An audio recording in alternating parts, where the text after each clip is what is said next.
What is up, people? Welcome back to the channel, and today I'm going to show you how to use Apple Pay on Mac. So if you've been wondering how to use Apple Pay on Mac, this video is definitely for you. It's going to help you out because I'm going to give you guys a quick step-by-step guide on how to use Apple Pay on Mac. So let's not waste any time at all. Let's just get straight into the video.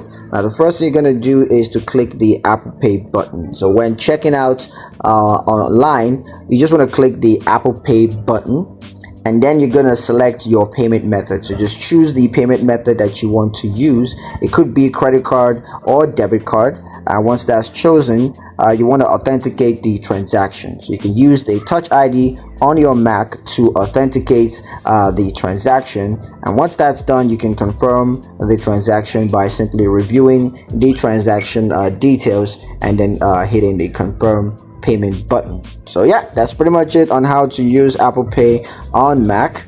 I hope you guys liked the video. Hope you found the information useful enough. If you did, like the video, comment down below, let me know what you thought. Share the video with your friends and subscribe to the channel if you haven't done so already, and I'll see you guys in